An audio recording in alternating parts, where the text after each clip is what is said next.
4. Vamos ver se eu vou ler um pouquinho mais rápido aqui. E tem outros versículos que eu vou citar, daí eu pedi para o irmão pastor Israel, ele que é rápido e ligeiro, né? E tem uma voz que é um trovão, então é bom ouvi-lo. Diz assim: o qual em esperança creu contra a esperança, que seria feito pai de muitas nações, conforme o que lhe foram dito, assim será a sua descendência. E não enfraqueceu na fé, nem atentou para o seu próprio corpo, já amortecido, pois era já de quase 100 anos, nem tampouco para o amortecimento do ventre de Sara. E não duvidou da promessa de Deus por incredulidade, mas foi fortificado na fé, dando glória a Deus. Estava certíssimo de que ele tinha prometido, também era poderoso para fazer. Pelo que isto lhe foi imputado como justiça. Eu já passei 19, já estou aqui embaixo. Amém. Então, eu comecei a pensar sobre esperança. E tem outros versículos da Bíblia que falam sobre esperança. Paulo fala lá, né, sobre, quando ele fala sobre o amor, ele fala que os três, ele fala fé, esperança e amor, mas o maior é o amor. Mas ele fala sobre esperança. Porque esperar, irmãos, é a mesma coisa que a fé, mas é diferente do que a fé. Esperar com paciência no Senhor e Ele se inclinará.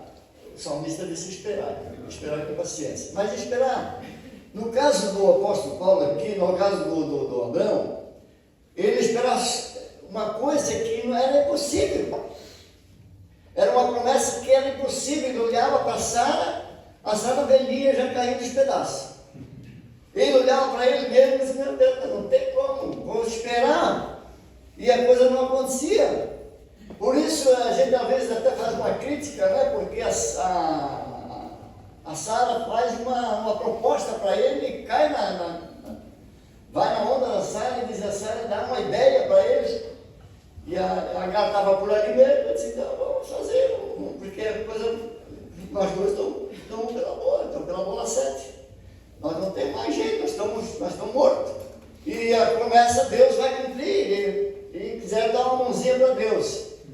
Então esperar sempre é complicado. Porque quando nós temos uma promessa de Deus, nós pensamos que Deus vai fazer hoje, amanhã, daqui a pouco. E Deus fez a promessa para Abraão e ele reclamou. Os irmãos podem ver que quando ele veio da guerra, quando ele foi lá lutar, quando o sobrinho Ló foi levado, ele volta e reclama com Deus. E diz: olha Deus, onde é que está a promessa? Quem sabe vai ser o Eliezer, o meu criado aqui, vai ser o meu herdeiro. E Deus não gostou daquela provocação. Deus não gostou daquela, porque se você ver lá em Gênesis, quando fala sobre esse assunto, Deus renova a promessa para ele, mas diz: agora a tua descendência vai ficar 430 anos lá como escravo. Porque ele fez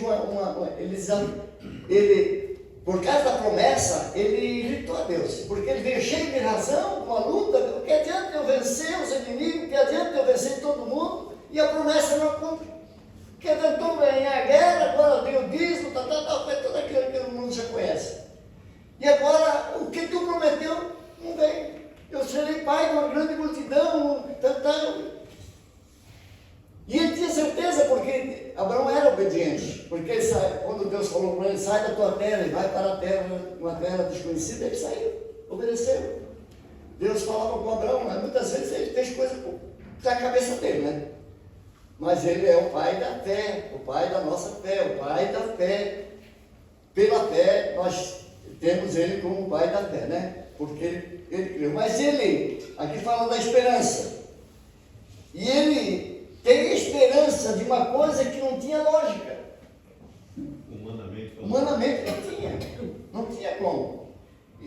Por que eu estou trazendo esse assunto que o Espírito Santo colocou no coração? Porque eu estava vendo alguma coisa e está sendo assim, bombardeado na internet, e quem está olhando e percebendo alguma coisa, principalmente os adolescentes, eles entram e veem igreja que estão pregando, irmãos, coisa assim absurda, sobre a vida de Jesus. A maioria dos pastores já não estão crendo na vida do Senhor Jesus antes da grande tribulação.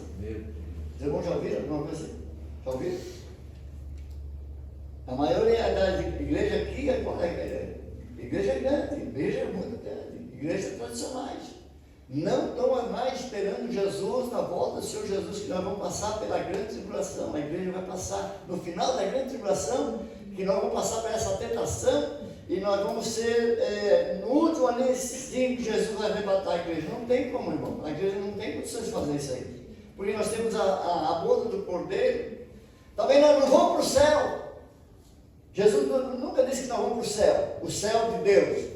Nós vamos morar na Nova Jerusalém. Nós não vamos morar no céu, porque nós vamos morar na Nova Jerusalém e nós vamos voltar com a Nova Jerusalém, habitar aqui para todo sempre, porque essa terra e esse céu vai se desfazer. Pedro disse, né? Tudo vai se desfazer.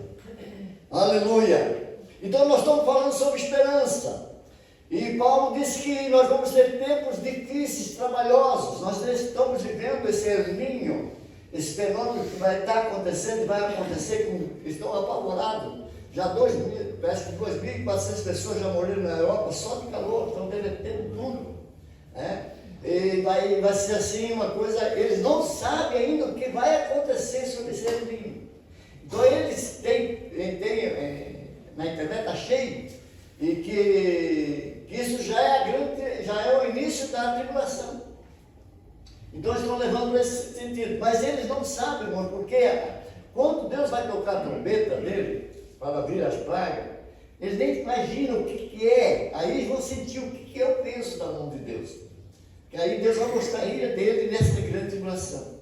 Não vai ser uma coisa tão, só um fenômeno da natureza, vai ser uma coisa muito maior, mas tudo bem.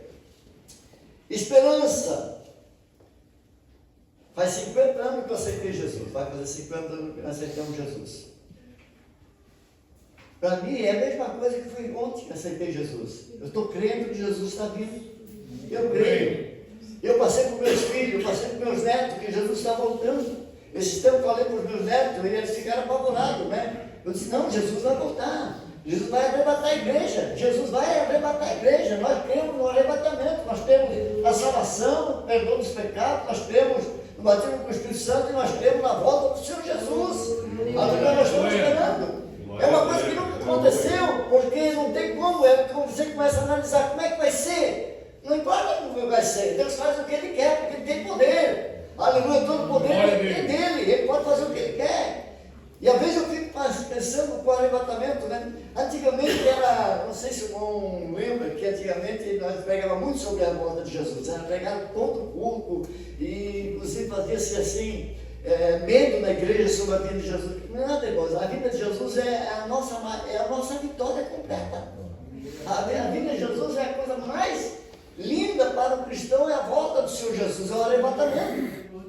Algo que vai ser assim, um fenômeno, porque a igreja vai ser arrebatada, né? Então não vai ser pouca gente, vai ser muita gente, em muitos lugares, há muita gente se convertendo.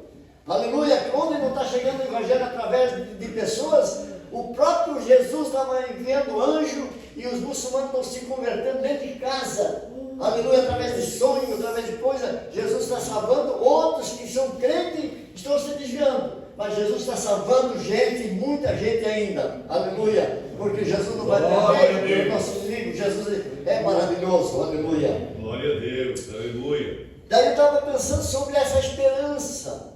Esperança fala da fé também. Também é uma coisa quase que junto, mas a fé é diferente. Aquele homem que estava lá no tanque de Betesda, né? Ele estava quantos anos lá esperando? 38 anos. Lá, aleijado, esperando.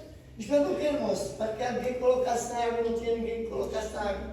Olha a esperança daquele homem. 38 anos ali esperando.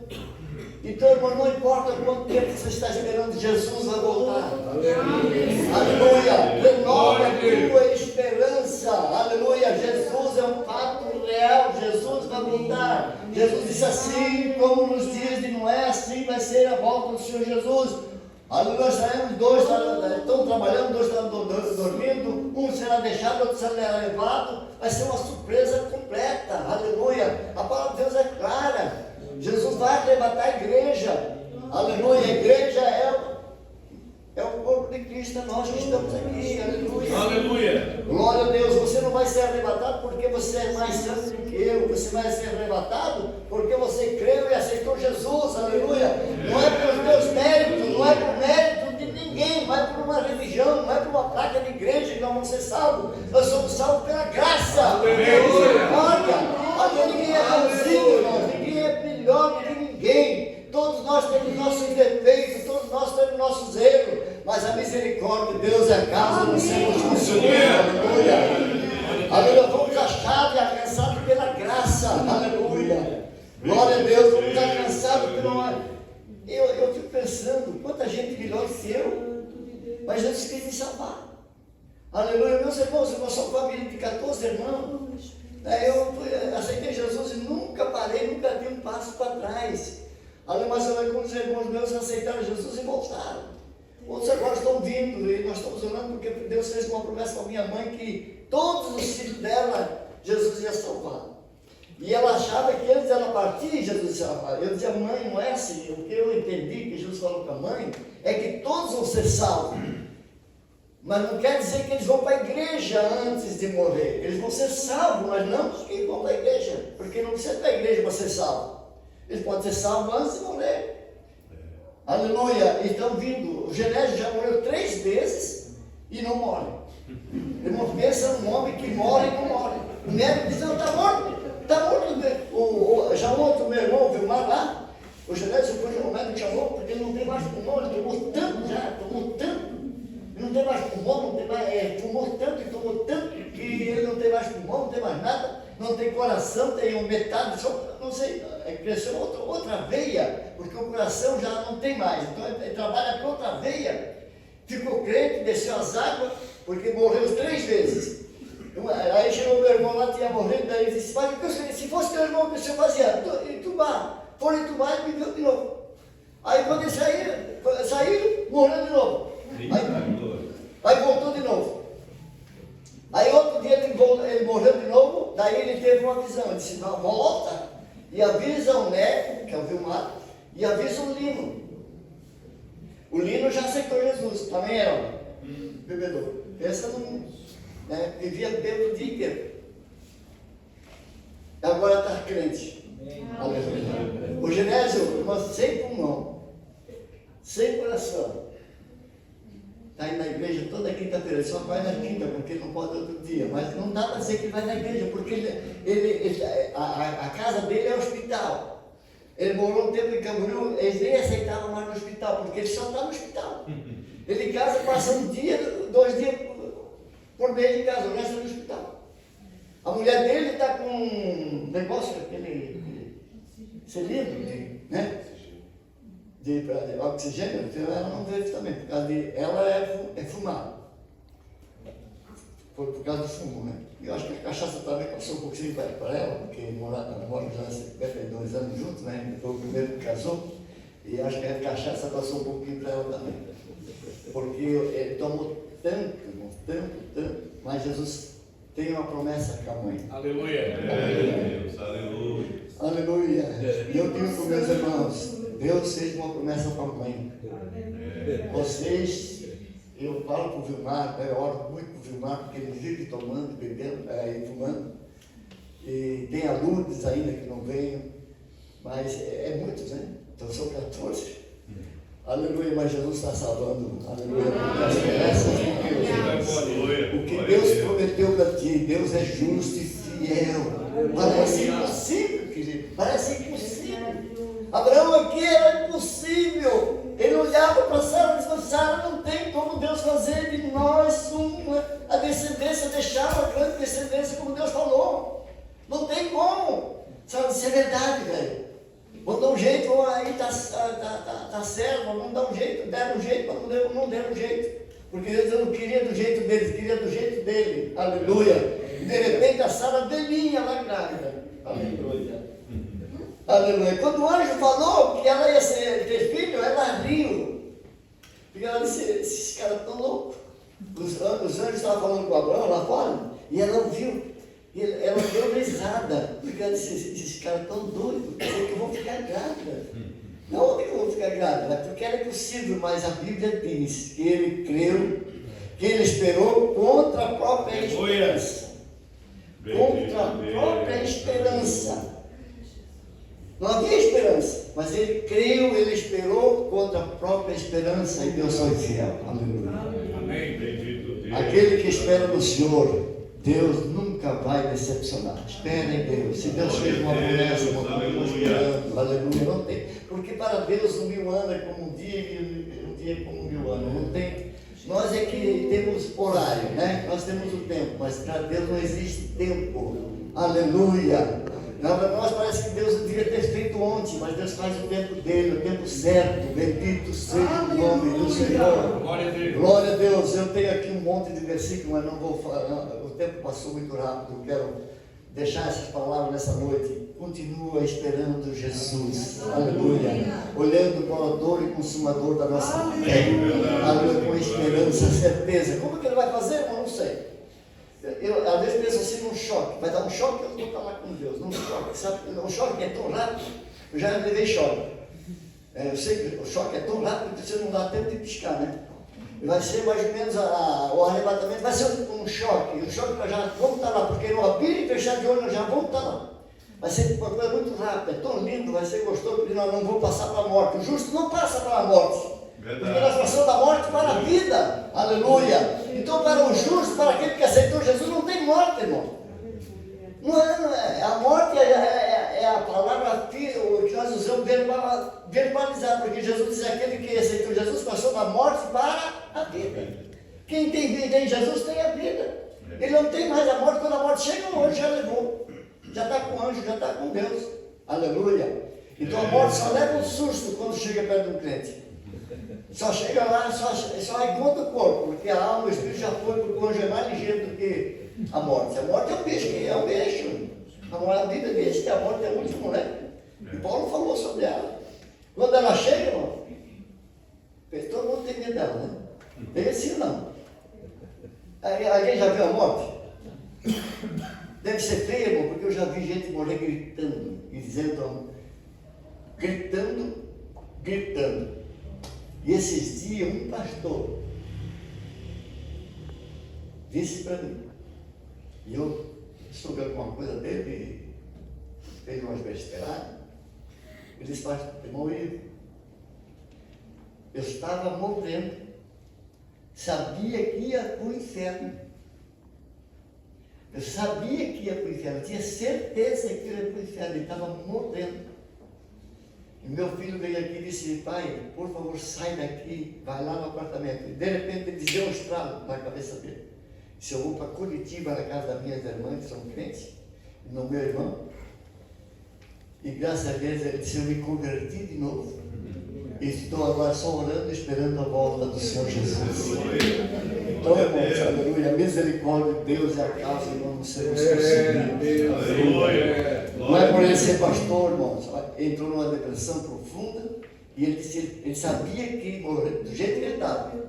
Eu também sabia, por causa eu sou muito amigo dele, sabia das coisas que ele fez errado. E a misericórdia de Deus alcançou ele. Então, a misericórdia de Deus é muito grande. Aleluia. Obrigado, pastor.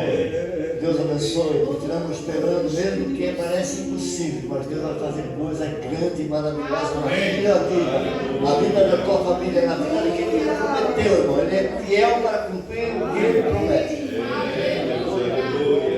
Glória a Deus.